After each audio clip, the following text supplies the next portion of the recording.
Lidiki aku, lihat hatiku, apakah ku sungguh mengasihimu, Yesus, Kau yang Maha Tahu dan menilai hidupku. Tak ada yang tersembunyi bagimu. Telah kulihat kebaikanmu yang tak pernah habis di hidupku. Ku berjuang sampai akhirnya Kau dapati aku tetap setia.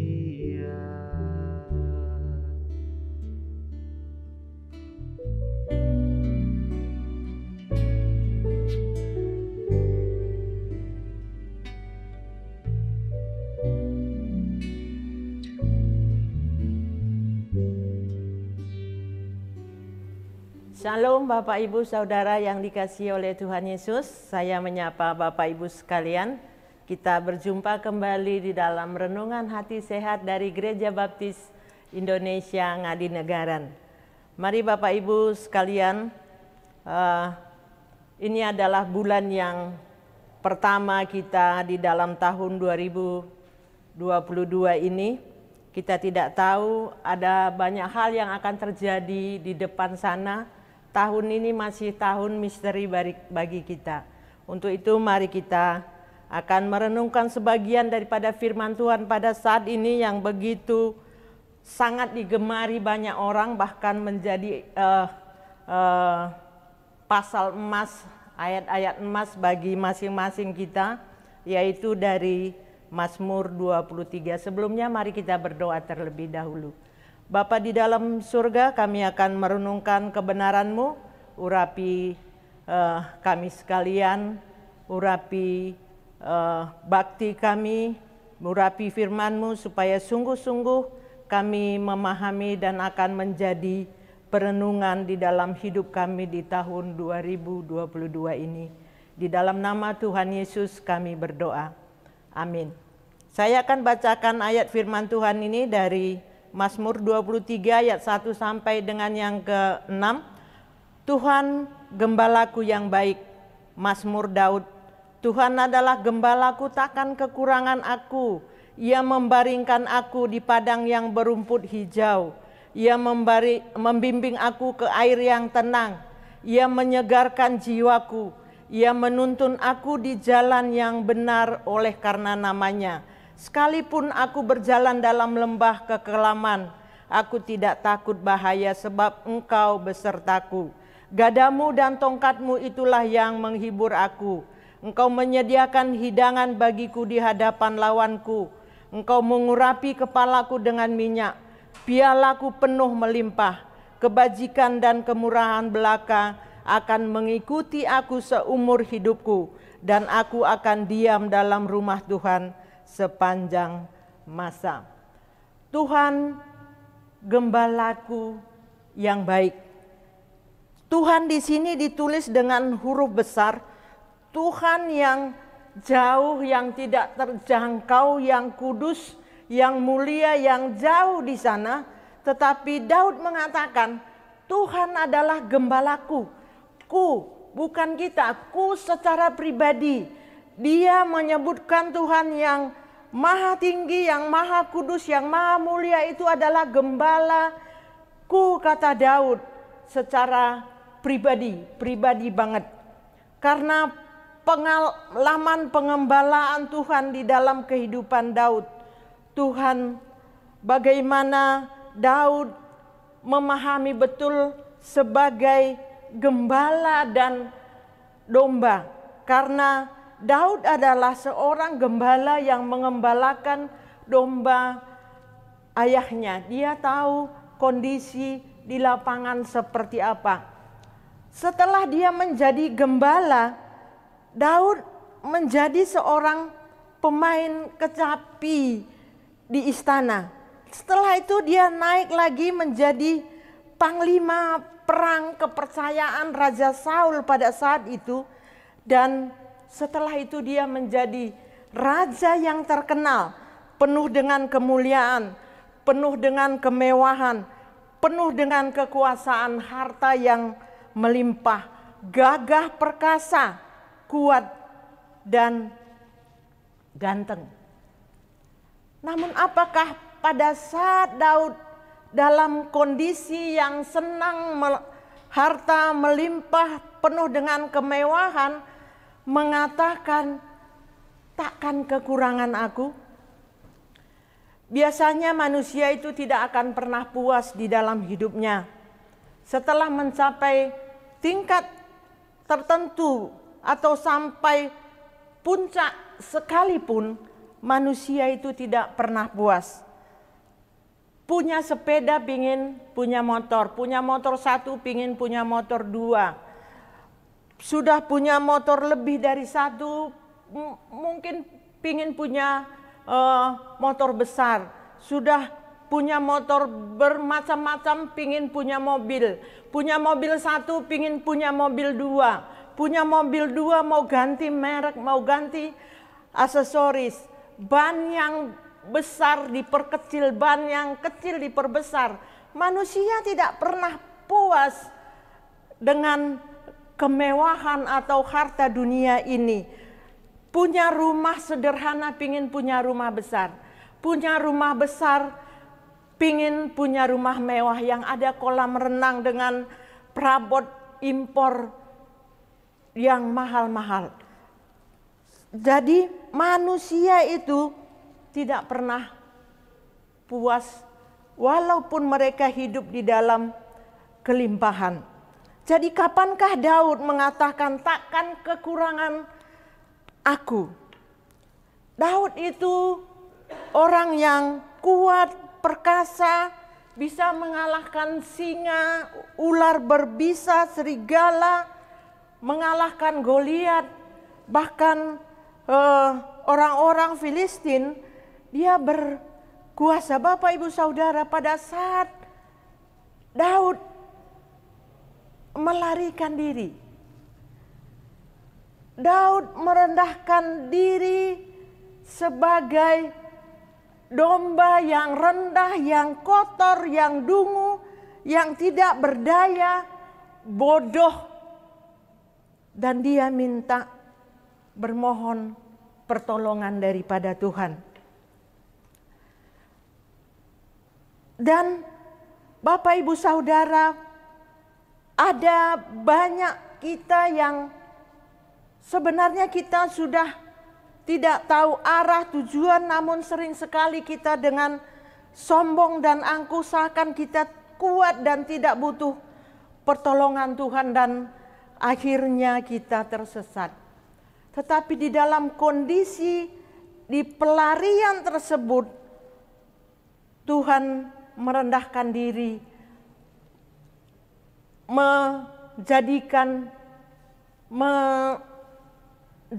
dia seperti domba yang bodoh, dungu, kotor, dan tak berdaya.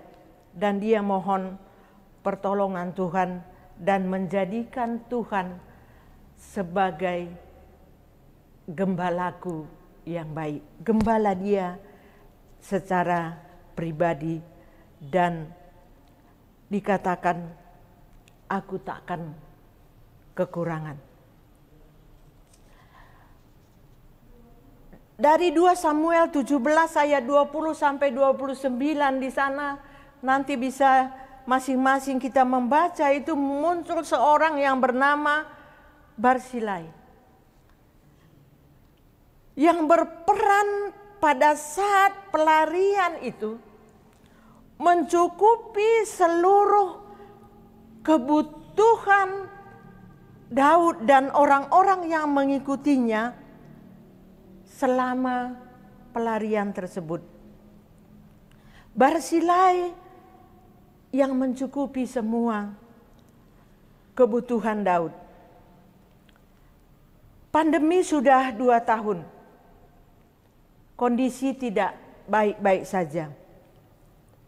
Saya mungkin Tuhan tidak secara pribadi datang kepada kita, tetapi Tuhan punya banyak cara untuk menolong kita.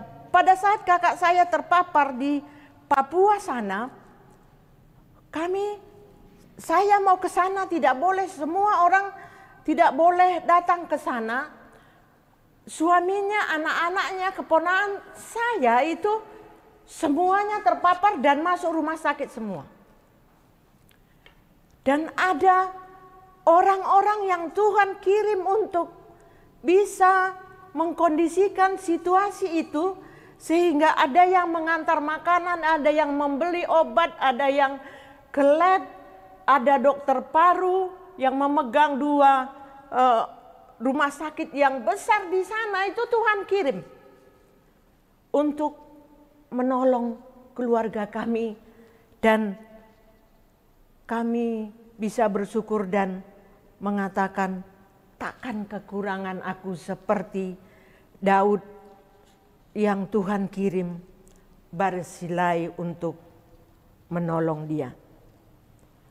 Ada saatnya kita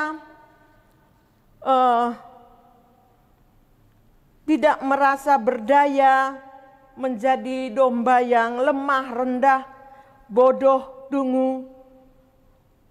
Dan pada saat itulah saatnya kita datang kepada gembala kita yang baik.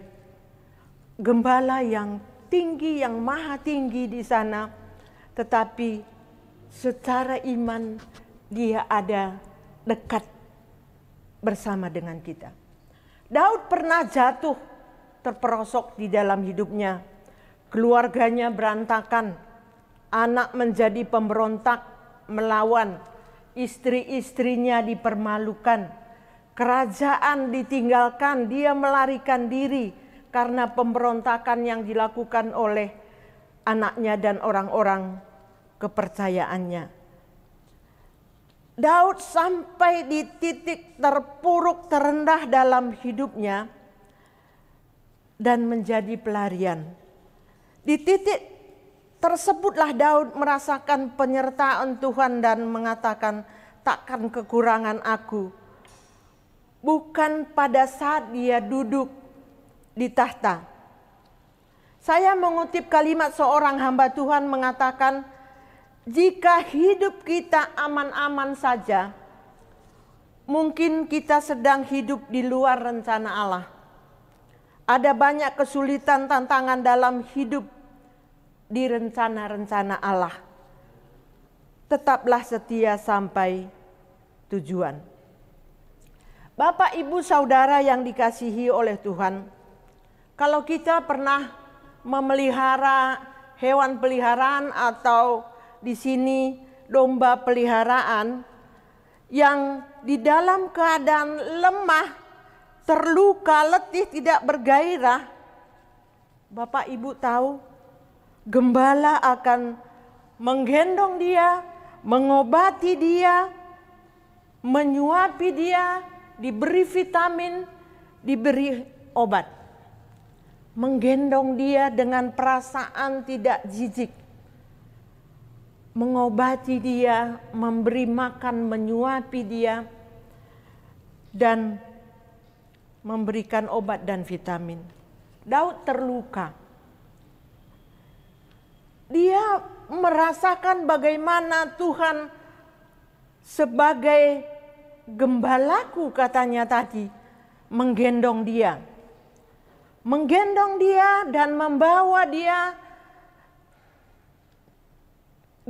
Gembala itu akan duduk dan meletakkan domba itu di sampingnya, melihat situasinya, mengelus-elus dia. Kalau sudah segar, dia akan dilepaskan kembali.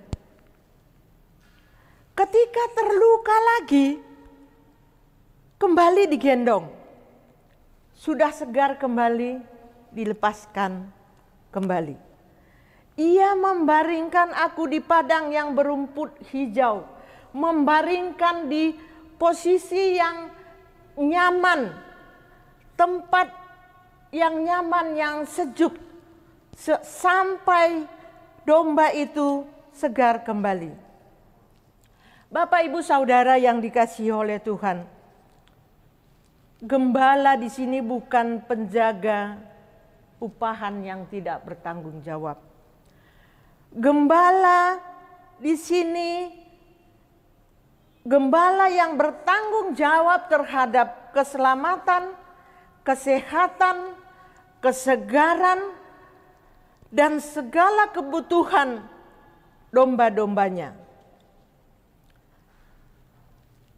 Sementara domba itu sebenarnya tidak memiliki tujuan dan arah.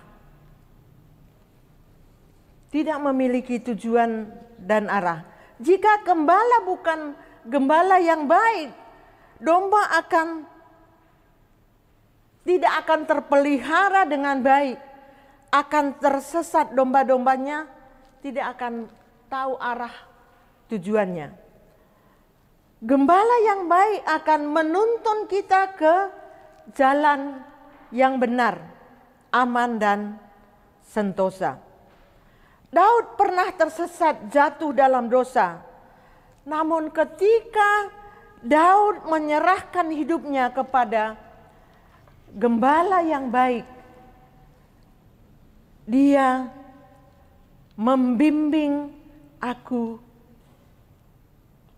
di air yang tenang, menyegarkan jiwa. Tuhan adalah gembala yang baik yang akan menuntun ke jalan yang benar, aman, tentram, dan sentosa.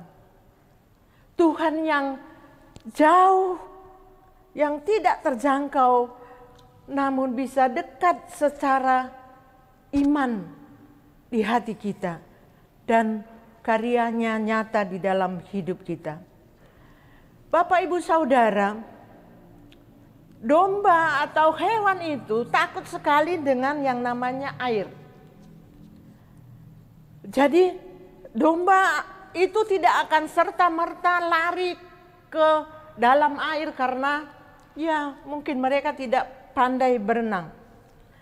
Jadi gembala itu akan memastikan kondisi air itu aman, nyaman untuk dombanya. Sehingga domba itu akan dibimbing ke situ untuk menyegarkan tubuh mereka. Ikuti pimpinan gembala itu supaya kita tidak hanyut dan tenggelam.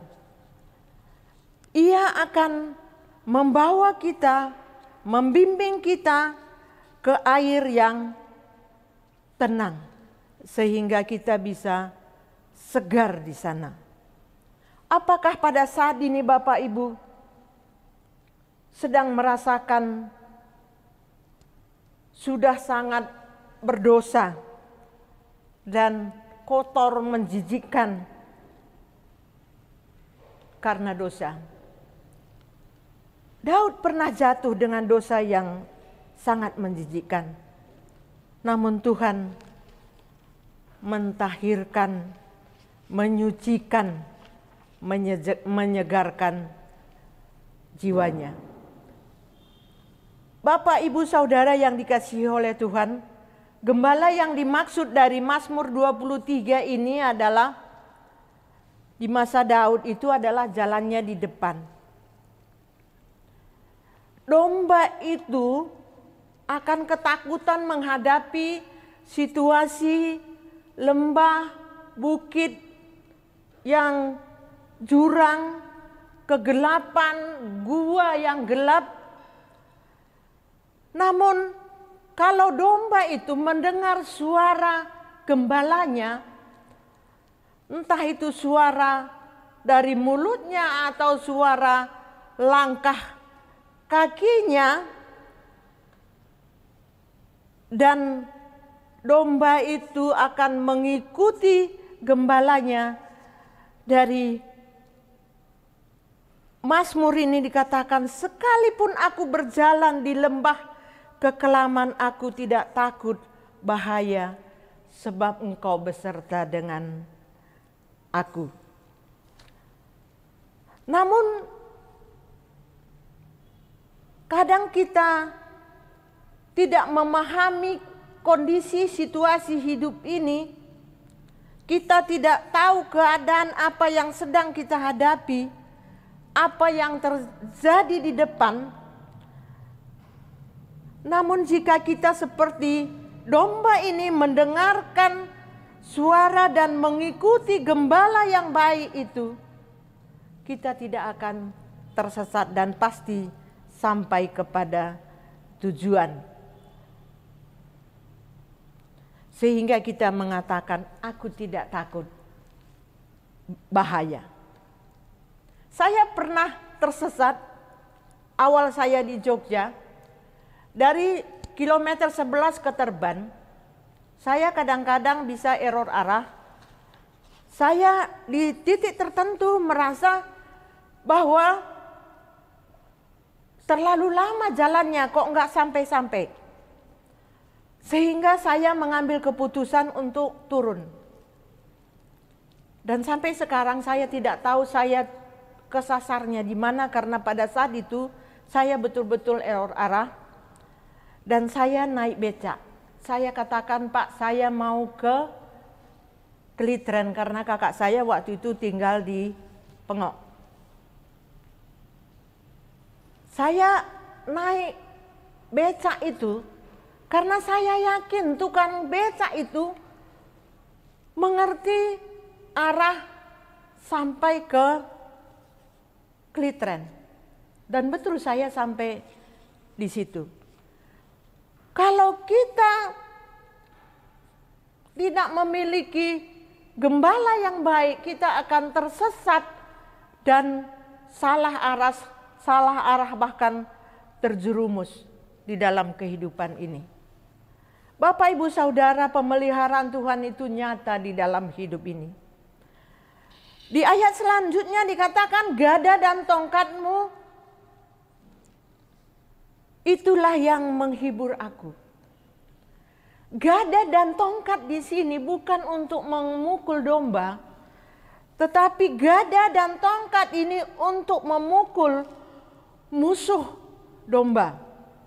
Memukul, menghajar musuh-musuh domba yang akan menyerang domba-domba. Ini merupakan kepastian pemeliharaan Tuhan sehingga kita bisa mengatakan bahwa gadamu dan tongkatmu itulah yang menghibur aku. Walaupun mungkin kita menghadapi banyak kendala terkadang merasa tidak mampu lagi, namun pertolongan Tuhan itu nyata dan kita pasti sampai kepada tujuan. Bapak Ibu Saudara, ada pada saat itu kalau domba-domba itu makan di padang rumput yang hijau, kadang-kadang di sana ada ular, ada lubang ular, atau ada serangga yang mengerumuni mata, telinga, sehingga membuat domba itu kesakitan. Ada bahaya binatang, serangga-serangga, ular yang menyerang domba-domba itu pada saat mereka makan di rumput hijau. Jadi jangan heran kalau kadang-kadang kita mendengar bahwa ada hewan mati karena diserang oleh serangga.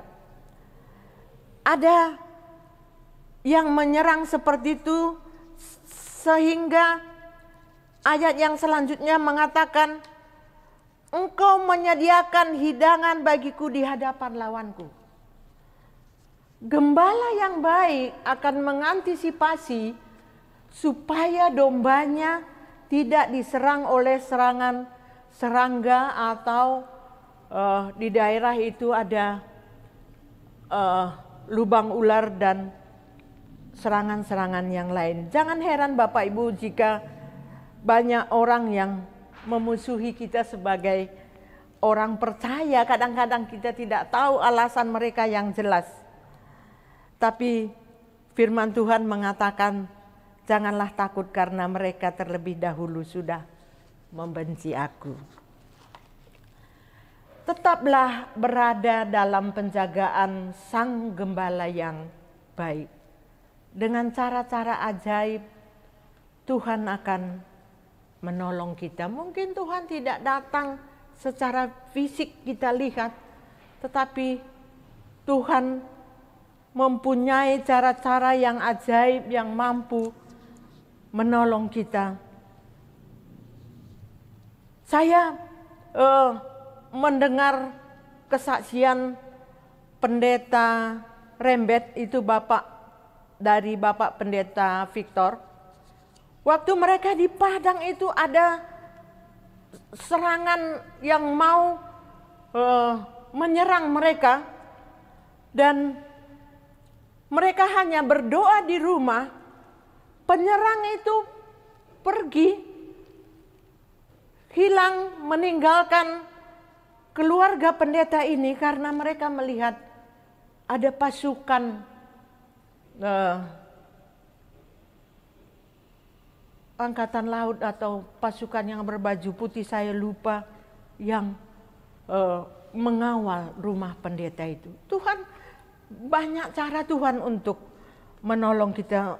Untuk itu tetaplah dalam jangkauan pemeliharaan Tuhan.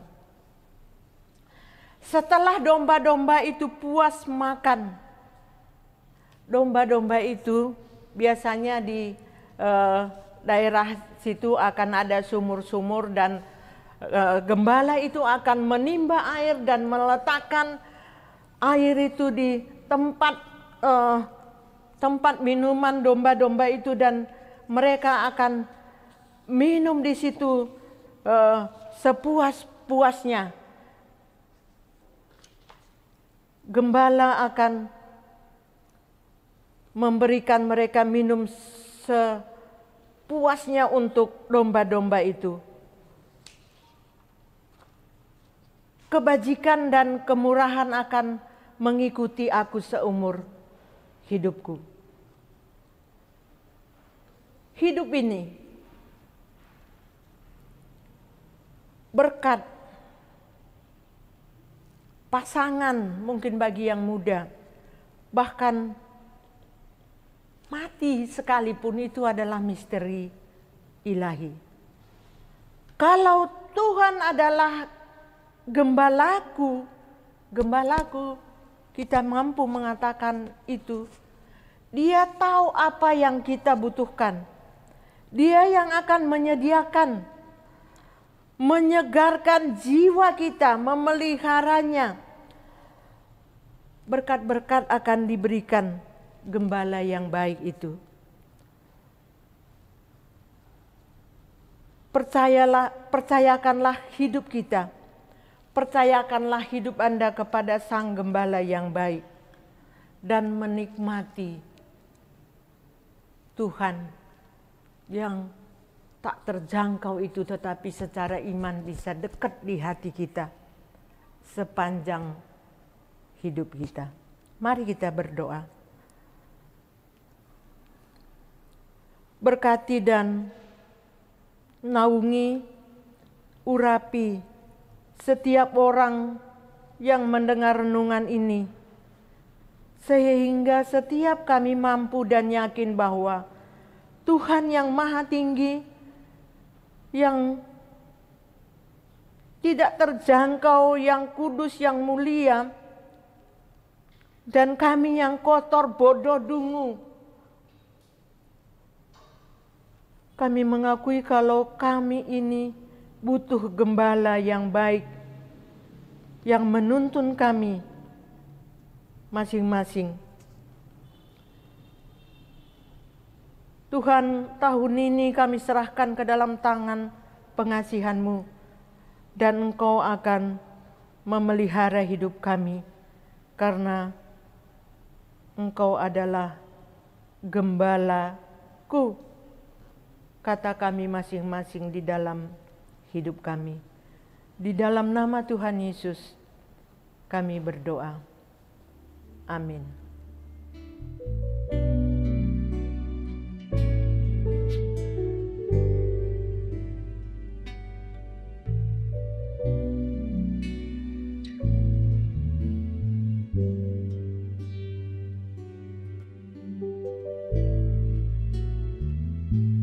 Selidiki aku, lihat hatiku, apakah ku sungguh mengasihimu, Yesus.